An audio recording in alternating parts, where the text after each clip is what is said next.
जय हिंद, जय लेखपाल। आप सभी का स्वागत है एक बार फिर से हमारे अपने सिविल पाठक गुरु यूट्यूब चैनल में।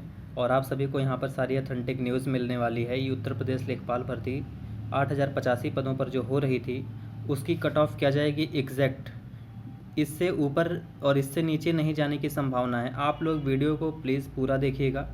एक एक चीज़ टू द पॉइंट बताऊंगा, विद प्रूफ आपको बताने वाला हूं। और रिज़ल्ट डेट क्या होगा, रिज़ल्ट कब तक आ जाएगा, कोर्ट का निर्णय 28 नवंबर को जो कोर्ट का निर्णय होने वाला था उसमें क्या हुआ, आप सभी को क्या क्या बताने वाले हैं ये बताएंगे। सभी का UR, OBC, SC, ST, girls और फिजिकली हैंडीकैप्ड की सभी लोगों की कट ऑफ क्या जाने वाली है, टू द पॉइंट बताने वाला हूँ, विद प्रूफ बताऊँगा। फिर रिज़ल्ट जितना लेट होगा कट ऑफ उतनी ही कम जाएगी, इसका सच क्या है और इसके बारे में जानने की कोशिश करेंगे। यूपीएसआई के भी बारे में बताएंगे क्योंकि यूपीएसआई एक बहुत बड़ा एग्जाम्पल है। लेखपाल जैसे धांधली इसमें भी हुई थी और यूपीएसआई में बहुत बड़े स्तर पे भी धांधली हुई, तो उसमें क्या हुआ, क्या कार्रवाई हुई। रिज़ल्ट डेट जो कि आपको पीछे बताया हमने और ये आ चुका है। अफवाह फैलाई गई थी 85+ कट ऑफ जाने की, उसकी सच्चाई क्या है और अब कट ऑफ क्यों, सभी चैनल्स पर जाएंगे आप देखेंगे तो आपको 75 से 77 के बीच में कट ऑफ क्यों मिलने वाली है, इसकी सच्चाई क्या रही है। और लेखपाल का पेपर आसान था, इसका सच क्या है, इस पर भी हम लोग इन सारी चीज़ों पर टू द पॉइंट एनालिसिस करेंगे और विद प्रूफ एक एक चीज़ देखेंगे। ठीक है दोस्तों, तो फिर अब शुरू करते हैं, आप लोग का टाइम नहीं बर्बाद करते हैं और एक एक चीज़ बताने स्टार्ट कर रहे हैं। आते हैं कट ऑफ को सबसे लास्ट में बताएंगे, आप लोग बने रहिएगा हमारे साथ, वीडियो को स्किप नहीं करिएगा। और बताते हैं रिज़ल्ट डेट। आप सभी को मैंने पिछले वीडियो में ही बताया था कि रिज़ल्ट डेट क्या होने वाला है। तो रिज़ल्ट जो आप लोग का आने वाला है उसकी डेट है 1 से 5 जनवरी। आप लोगों को बेवकूफ़ नहीं बनाते हुए कुछ नहीं बताएंगे, मतलब गलत चीज़ कुछ नहीं बताएंगे, आप सभी को सारी ऑथेंटिक जानकारी देंगे। और ये रिज़ल्ट डेट 1 से 5 जनवरी को ही क्यों आएगा, आप लोग स्क्रीनशॉट लेकर के रख लीजिएगा।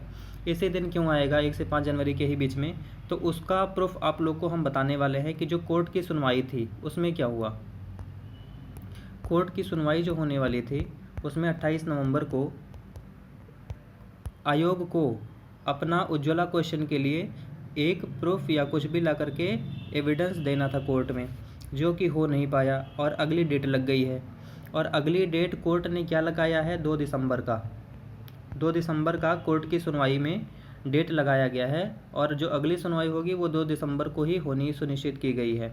इसमें क्या होगा, आयोग अपना कोई भी एविडेंस लेकर के आएगा जो कि उज्ज्वला शख्स को प्रूव करेगा कोर्ट के पक्ष में कि हाँ ये सही है। अगर वो सही मान जाते हैं, वो सही होता है उनका एविडेंस, तो जो न्यायालय फैसला देगा वो सभी को मानना होगा। और अगर ये एविडेंस ला करके नहीं दे पाते हैं तो इनको ये मानना होगा कि मैं सभी को 1.25 नंबर दे रहा हूँ, ऐसा कोर्ट का आदेश भी हो जाएगा। और रिज़ल्ट में देरी क्यों हो रही है, तो रिज़ल्ट में देरी होने की बात बस यही है कि कोर्ट का फैसला अभी तक आया नहीं है। और कोर्ट ने ये भी बोला है कि अगर जब तक कोर्ट का फैसला नहीं आ जाता है तब तक आप रिज़ल्ट घोषित कर भी देंगे तो वो मान्य नहीं होगा। तो इस वजह से आयोग रिज़ल्ट नहीं दे रहा है, रिज़ल्ट में देरी इस वजह से हो रही है। और आप लोगों के बहुत सारे कमेंट्स आ रहे हैं, सर कट ऑफ इतनी कम क्यों जाएगी, उस पर भी बात कर लेंगे अभी। तो ये आप लोग को समझ में आया न्यायालय की सुनवाई क्या रही, न्यायालय में अगला डेट पड़ा है और इसमें कुछ हुआ नहीं। और रिज़ल्ट का डेट मैंने आपको 1 से 5 जनवरी बता दिया है। और कट ऑफ क्या रहने वाली है इसके बारे में चर्चा करते हैं। तो कट ऑफ क्या रहने वाली है इससे पहले सर चर्चा करेंगे कट ऑफ क्यों रहने वाली है। तो आइए देखते हैं। जो अफवाह फैलाई गई थी 85+ कट ऑफ जाने की, ये यहाँ से बात स्टार्ट होती है और आकर के 75-77 पर कट ऑफ क्यों रुक जाती है। आप लोग प्लीज़ पूरा वीडियो बहुत ध्यान से देखिएगा, आपको सारी बातें समझ में आने वाली हैं और आप लोगों को इधर उधर कहीं भटकना नहीं पड़ेगा। तो 85+ की जो अफवाह थी वो स्टार्ट होती कहाँ से, जिस दिन बच्चे पेपर दे करके आते हैं, वो 31 जुलाई शाम को लेकर बच्चे एग्ज़ाम दे करके आते हैं और जहाँ जहाँ से उन्होंने अपना कोर्स लिया था बड़े चैनलों से, वहाँ पर जा कर के वो अपनी कट ऑफ मैच कराते हैं, अपना क्वेश्चन मैच कराते हैं। तो पहला रीज़न कट ऑफ 80+ क्यों जाएगी, ये बड़े चैनल्स की चाल थी एक, कि 80+ बताने का मतलब ये होगा कि हमारे यहाँ के बच्चे हम इतना अच्छा पढ़ाते हैं कि 80+ करके आए हैं, सभी लोगों का 80+ आया है। पहली बात उनका ये प्रचार था, ये सच बात है।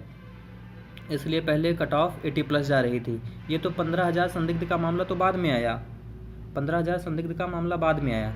तो 80 प्लस कट ऑफ जाने का ये क्या है कि जो बड़े चैनल थे उन पर जो है 80 प्लस इसलिए जा रही थी, 85 प्लस जा रही थी, क्योंकि ये पता चले कि उन बड़े चैनल्स पर अच्छे स्टूडेंट वो अपना प्रचार कर रहे थे कि मेरे यहाँ के सब 85 प्लस करके आए, 87 प्लस करके आए, इसलिए कट ऑफ जाएगी। दूसरी बात, बड़े चैनल्स का एक और बड़ा हाथ था कि 85 प्लस क्यों जाएगी। वो चाह रहे थे कि 85 प्लस बताएंगे तो जो 85 से नीचे बच्चे हैं या 80 से नीचे बच्चे हैं वो हमारा अगला कोर्स ले लेंगे, कुछ अलग चीज़ की तैयारी करेंगे, जिससे हमारा कोर्स बढ़ जाएगा। उन्होंने दो टाइप से गेम खेला। पहली कट ऑफ ज़्यादा बताई इसलिए क्योंकि हमारे बच्चे अच्छे हैं, हमारे यहाँ के जो पढ़ रहे हैं। दूसरी कि कोर्स बेचना है हमको, जो लोग 80 से नीचे हैं वो लोग नया कोर्स खरीदेंगे और जो लोग 85 से प्लस हैं उनकी तो बल्ले बल्ले है भाई, 85 प्लस जा रहा है वो तो अपने आप को सिक्योर मारेंगे। लेकिन 85 प्लस वाले ज़्यादा हैं भी नहीं, 85 प्लस ज़्यादा है भी नहीं। सारे कितने हैं, सब 75 से लेकर के 77, 8 के बीच में हैं। कुछ हैं जो 79, 81 हैं, 81.25 हैं, कुछ लोग 82.5 भी हैं, 83.75 भी यहाँ तक लोग हैं। लेकिन इनकी संख्या बहुत कम है, बहुत रेयर है, ठीक है। वो 200, 400, 500, 800 होंगे, इससे ज़्यादा नहीं होने वाला है। ये 80 से ऊपर की अगर बात बताते हैं तो, लेकिन मैक्सिमम जो स्टूडेंट्स हैं वो 55 टू लेकर के 78 के बीच में ही लाई कर रहे हैं। आप लोगों के समझ में आया कि 85 प्लस क्यों जा रही थी। अब ये तो उनकी चाल हो गई। दूसरी बात, उस दिन जो मैच कराया गया क्वेश्चन था वो सारे स्टूडेंट ने मैच कराया, तो वो आयोग की आंसर की नहीं थी, वो बड़े चैनल्स के द्वारा बताए गए क्वेश्चन के आंसर थे। तो फिर जब रिवाइज्ड जो फिर आंसर की आई उसमें क्या होता है, 3-4 क्वेश्चन गलत हो जाते हैं। 3-4 के लगभग 7-8 क्वेश्चन गलत होते हैं। उस पर यह होता है कि आप इस पर ऑब्जेक्शन करिए, उस पर ऑब्जेक्शन करिए, इस पर ऑब्जेक्शन करिए। फिर इसमें 4-5 क्वेश्चन आप माइनस कर दीजिए, 85 मान लेते हैं, 85 वो भी इसमें +-2 रखे थे तो हम 83 मान लेते हैं कि 83 जाती बड़े चैनल के हिसाब से। लेकिन अगर इसमें से मान लेते हैं 6 या 7 क्वेश्चन, 6 ही क्वेश्चन मान लेते हैं गलत हो गए, तो 83 से कितने पे आ गई कट ऑफ। अगर 6 क्वेश्चन गलत हो गए तो 83 से कितने आ गए, 83 में से 6 माइनस करेंगे तो हो जाएगा 77। और वो 6 जो गलत हुए हैं उसके भी तो 1.5 नंबर कटेंगे, वो भी 1.5 नंबर माइनस करेंगे हम, तब हमारी कट ऑफ कितनी आ जाएगी, 75.5 पे। 75.5 पे आया। अभी देखिएगा ये कट ऑफ जा कहाँ पे रही है, वो 75.5 पर आ गई, ठीक। अभी कट ऑफ हमारी यहाँ पे है। लेकिन अब इसी बीच में मामला सामने आ जाता है कि 15,000 संदिग्ध हैं और बीच में रिवाइज्ड आंसर की आ जाती है। उसमें भी क्या होता है, जो हम लोग उम्मीद लगा करके बैठे थे कि 4 से 5 नंबर हमारे बढ़ेंगे, उसमें ऐसा कुछ नहीं होता है। सभी लोगों के या तो 1.25 बढ़ गए हैं या ज़्यादातर लोगों के वहाँ पे नंबर कम हो गए हैं। तो कट ऑफ वहाँ पर कोई बहुत ज़्यादा मैटर नहीं किया है। इसका मतलब ये है कि आयोग भी चाह रहा है कि ये कट ऑफ बहुत ज़्यादा हाई नहीं देंगे। कट ऑफ कम रखने की मंशा से ही आयोग ये क्वेश्चंस के नंबर को, जो ग्रामीण परिवेश में गलत हो रहे थे, चाहे वो ट्यूबवेल पंप को लेकर के हों या फिर एक आध क्वेश्चन उज्ज्वला को लेकर के हों, उन पर क्या किया, इसने नंबर बढ़ाया नहीं और उसको नेगलेक्ट कर दिया, जैसे उसने उसको अनदेखा ही कर दिया है और उसको कुछ ध्यान ही नहीं दिया। अब बात करते हैं ये कट ऑफ बड़े चैनल्स के थ्रू यहाँ तक इतना क्यों गए। रिवाइज्ड आंसर की आई, उसमें एक आध नंबर लोगों के और घट गए। इसका मतलब अगर हम इस पर वेरिएशन नहीं करते हैं तो 70.5 ही रख रहे हैं अभी कट ऑफ। अब बात आ जाती है लेखपाल का पेपर आसान था। ये भी बहुत बड़ी अफवाह थी कि लेखपाल का पेपर बहुत आसान था। इसका सच क्या है, तो आप सभी को बता दें कि लेखपाल का पेपर आसान था। हम बता देते हैं कितना आसान था। आपका सारा क्वेश्चन आसान नहीं था लेखपाल के पेपर में। आपका जो पेपर आसान था, एक मिनट, आपका जो लेखपाल का पेपर वो आसान था, वो सिर्फ हिंदी था और मैथ्स, हिंदी था और मैथ्स था। हिंदी और मैथ्स, वो भी मैथ्स इतने भी आसान नहीं थे।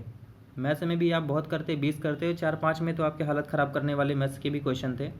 और हिंदी भी बहुत आसान नहीं थी, हिंदी में भी आप 22 कर ले जाते, लेकिन 23, 24, 25 आपको जाते जाते हालत ख़राब हो जाती, ठीक है। तो ये आसान मान लेते हैं। तो अब इस आसान में आप 50 नंबर में, इस आसान में आप 50 नंबर में आप बहुत ही ब्रिलियंट होंगे, बहुत ब्रिलियंट होंगे तो आप 47 सही कर सकते हैं। हम 2-4 एक्सेप्शन की बात कर रहे हैं, जिनके 25 में 25 सही हो गए, उनकी हम बात नहीं कर रहे हैं। तो अब आप 50 में से 47 क्वेश्चन सही करके आ सकते हैं। ये आसान की बात बता रहे हैं। अब बात कर लेते हैं, क्या 50 नंबर पे ही सिलेक्शन होना था? ऐसा तो था नहीं कि सिर्फ 50 हमको मैथ्स और हिंदी में अच्छे नंबर आएंगे तो सिलेक्शन हो जाएगा, और सिलेक्शन होना था जीएस जीके में भी। तो जो हमारा जीएस का पोर्शन था, जीएस का, उसमें आप कितने, आप बहुत ब्रिलियंट हैं, जीएस बहुत बड़ा सागर है, आप सभी लोग बहुत अच्छी तैयारी करते हैं, आप सभी को पता है। तो जीएस में आप बहुत अच्छा करके आए होंगे, तो आप बहुत करके आए होंगे तो कितने करके आए होंगे? 18। बहुत करके आए होंगे तो 18 करके आएंगे, उसके बाद आपका गलत रहा होगा। मैं उन लोगों की बात नहीं कर रहा हूँ जो लोग 90, 20, 21 करके आए हैं, उनकी बात नहीं कर रहा हूँ। ये 18 बता रहा हूँ बहुत अच्छे स्टूडेंट की, वो लोग एक्सेप्शन में आएंगे जो लोग इतना करके आ रहे हैं। बाई चांस वैसे बात करने की तो लोगों का 25 में 25 भी बोलने सही है, इसका अलग मैटर है। तो 18 नंबर यहाँ से मिल गया, और टफ़ वाले को कोई बता ही नहीं रहा है। जो सबसे टफ आया था ग्रामीण परिवेश, उसकी तो कोई चर्चा ही नहीं कर रहा है। लोग बोल रहे हैं हिंदी और मैथ्स दे करके कि लेखपाल बहुत आसान आया था, और इसमें लोगों के मतलब 50 नंबर में लोग 60 नंबर सही करके आए, ऐसा लोगों का मानना है। अब भैया देख लेते हैं ग्रामीण परिवेश। ग्रामीण परिवेश में क्या बात होती है? ग्रामीण परिवेश 25 नंबर आया था, 25 का लगभग 2500, एक आध क्वेश्चन को छोड़ करके बाकी 25 का 2500 आया था पूरा योजना से, जिसकी कोई उम्मीद नहीं थी, कोई एक्सपेक्टेशन नहीं था, ऐसे क्वेश्चन आए थे वहाँ पर, और लोगों का वहाँ पर हालत ख़राब था। हाँ, ये बात सच है कि लोगों का वहाँ पे हालत ख़राब था। और ग्रामीण परिवेश में लोगों के कितने सही बन रहे हैं? अगर आपके 15 से 16 सही बन रहे हैं तो आप बहुत अच्छे स्टूडेंट रहे हैं। अगर आप 15 से 16 क्वेश्चन सही करके आए हैं, हम इसको मान लेते हैं, इसको भी 16 मान लेते हैं, 15 नहीं 16 मान लेते हैं, कि आप बहुत अच्छे तैयारी किए थे, पूरी योजना पढ़ करके गए थे। वैसे कोई पूरी सिर्फ योजना नहीं पढ़ा था, क्योंकि उसमें बहुत लेंदी था, फसल के नाम वगैरह सारी चीज़ें, तो लोगों ने सब पे, भूमि पैमाइश वगैरह सब पे ध्यान दिया था, लेकिन किसी को नहीं पता था सिर्फ योजना आएगी। इसलिए 16 नंबर ग्रामीण परिवेश में कर पाना अपने आप में बहुत बड़ा चैलेंज था, और बहुत बड़ा एक नंबर माना जाएगा, बहुत अच्छा स्टूडेंट माना जाएगा जो 15 या 16 क्वेश्चन सही करके आ रहा है।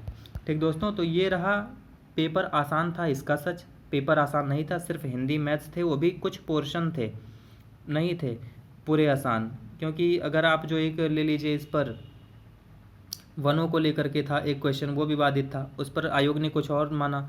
अगर बात करते हैं आयोग ने, तो वैसे तो NH2 भी आंसर सही था, NH2 भी सही है, इसको आयोग ने सरासर गलत कर दिया, क्योंकि NH19 का ही पुराना नाम NH2 था, उसको इसमें देना ही नहीं चाहिए था। जो लोग NH2 याद किए थे, मैं भी NH2 ही पढ़ करके गया था, मैं भी NH2 ही करके आया हूँ। आयोग को तो इस पर भी रिट डालनी चाहिए, इस पर रिट नहीं पड़ा। चलिए कोई बात नहीं, जो बीत गई वो बात गई। अब बात कर लेते हैं लेखपाल की पेपर के आसान होने की सच्चाई, और अब रहेगी कट ऑफ की बात। कट ऑफ जो है यूपीएसआई पे बात कर लेते हैं कि यूपीएसआई जो है इसमें भी बहुत बड़े लेवल पर धांधली हुई थी, और इसकी सच्चाई क्या रही? इसमें भी जो सिलेक्शन हुआ, फाइनल सिलेक्शन, वो हुआ है 79 पर, 79 इसकी कट ऑफ गई थी, और इसमें बहुत बड़े लेवल पर धांधली हुई थी, जांच भी हुई, उसमें कुछ हुआ नहीं, कुछ नहीं किया गया। जो भी अपने स्तर से जांच वगैरह हुई, सारी चीज़ें जो भी हुई उसके बारे में बात नहीं कर रहे हैं, लेकिन इसकी कट ऑफ जान लेते हैं, वो 79 पॉइंट समथिंग था। तो इसमें मान लेते हैं ये 80, 79 नहीं, इसको 80 मान लेते हैं। तो ये 80 गई, मैक्सिमम गई, जबकि इसमें माइनस मार्किंग भी नहीं थी, 80 जाती है। और लेखपाल के पोर्शन में जो ग्रामीण परिवेश था वो टफ भी था, जो लेखपाल का पोर्शन था वो टफ भी था, उसके हिसाब से इसकी कट ऑफ भी अगर 5 नंबर भी वेरी करती है, 5 नंबर भी वेरी करती है, तो क्या कट ऑफ जो आएगी वो 75 के आसपास आएगी। उसमें भी अगर जितना ज़्यादा लेट हो रहा है उतनी कट ऑफ क्यों कम जाएगी? क्योंकि चाहे वो यूपीएसआई का रिज़ल्ट हो, चाहे सीजीएल का हो, एसएससी का हो, या फिर लोअर पीसीएस का हो, या बहुत सारे एनटीपीसी का हो, बहुत सारे ऐसे एग्ज़ाम हुए जिसमें बढ़िया कोर स्टूडेंट, क्रीम स्टूडेंट वहाँ से हट गए हैं, अपनी ज्वाइनिंग ले लिए हैं, वो लेखपाल में नहीं आने वाले हैं। और अगर वो आने की भी कोशिश कर रहे हैं तो उनसे मेरा विनम्र निवेदन है कि भाई साहब, अगर आप वहाँ पे ज्वाइन करते हैं तो प्लीज़ लेखपाल में मत आइए। आपकी एक डिवी छोड़ देने से किसी के घर में, अंधेरे घर में उजाला हो जाएगा। प्लीज़ दोस्तों, आप लोगों से मेरा यही निवेदन है। तो आइए अब कट ऑफ जान लेते हैं कि कट ऑफ क्या जाने वाली है, यूआर की कट ऑफ क्या रहने वाली है। तो जो यूआर की कट ऑफ जाने वाली है वो जाएगी, मेरे हिसाब से अगर वो मैक्सिमम टू मैक्सिमम जाती है तो वो जाती है 75 से 77 UR की, इसको स्क्रीनशॉट लेकर के रख लीजिएगा। EWS OBC की जाने वाली है, वो जाने वाली है 73 से लेकर के 75 के बीच में। EWS और OBC आप लोग स्क्रीनशॉट ले लीजिए और यही कट ऑफ जाएगी। आप लोग मेरे ऊपर विश्वास करिएगा, और ये आपको मैंने सारे प्रूफ दिखाए हैं कि क्यों जाएगी।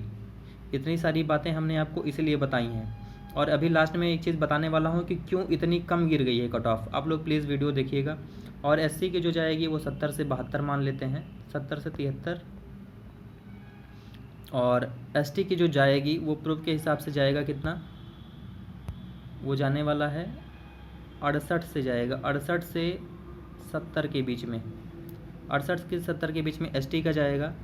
और गर्ल्स की बात करते हैं तो बहुत सारे लोगों का ये कमेंट आया था कि सर मैं OBC हूँ, सर मैं PH हूँ, मेरा कितना जाएगा, गर्ल्स का कितना जाएगा। तो आप सभी लोग इसी वीडियो में देख लीजिएगा। और जो गर्ल्स का जाने वाला है वो 65